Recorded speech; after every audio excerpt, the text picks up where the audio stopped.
যদি গভর্নমেন্ট যে কয়েক মাস আছে সেই কয়েক মাসের মধ্যে যদি একটা পূর্ণাঙ্গ তামাক নিয়ন্ত্রণ আইন এই জাতিকে দিয়ে দিতে পারে, তাহলে আগামী ভবিষ্যৎ একটা সুস্থ সুন্দর জাতি হিসাবে গড়ে উঠবে। এবং এর কিন্তু ইম্প্যাক্ট কিন্তু শুধু তামাক না, এর সাথে কিন্তু আরো ব্যাড এলিমেন্ট যেগুলো আছে, সীসা, মাদক থেকে শুরু করে এগুলোর কিন্তু কনজাম্পশন কিন্তু কমে যাবে। কারণ বিকজ তামাককে বলা হয় যে gateway to other drugs. So তামাক যারা সেবন করে তাদের অন্য মাদকে গ্রহণ করার প্রবণতা কিন্তু অনেক বেশি থাকে। তো সার্বিকভাবে আমাদের একটা সুন্দর ভবিষ্যৎ, নতুন প্রজন্ম, তরুণ প্রজন্ম গড়ে তোলার জন্য তামাক নিয়ন্ত্রণ আইনকে শক্তিশালী করার দাবির পক্ষে আমি পূর্ণাঙ্গভাবে আমার প্রতিষ্ঠান এবং আমরা সমর্থন জানাই, এবং আপনাদের সহযোগিতায় ইনশাআল্লাহ আমরা ঐক্যবদ্ধভাবে সেটা সরকারের কাছ থেকে আদায় করতে পারবো।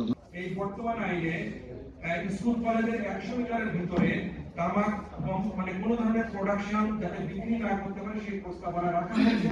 স্থানীয় সরকার মন্ত্রণালয় যে গাইডলাইন করেছে সেই গাইডলাইনের মধ্যে কিন্তু ইতিমধ্যে ঢুকে গেছে যে যাতে স্কুল কলেজের বাচ্চাদের কাছে বেনিফিট পাওয়ার সিগন্যাল না দেখতে পারে, কারণ এটা তাকে ইনফ্লুয়েন্স করে। তো আমার মনে হয় যে বাংলাদেশ শিক্ষা মন্ত্রণালয় থেকে একটা উদ্যোগ নিয়েছিল স্কুল কলেজের প্রত্যেকটা ম্যানেজিং কমিটির কাছে ধূমপান মুক্ত স্কুল কলেজের প্রচারণা চালানোর জন্য। সেগুলো প্রোগ্রাম আছে, অনেক বড় প্রোগ্রাম।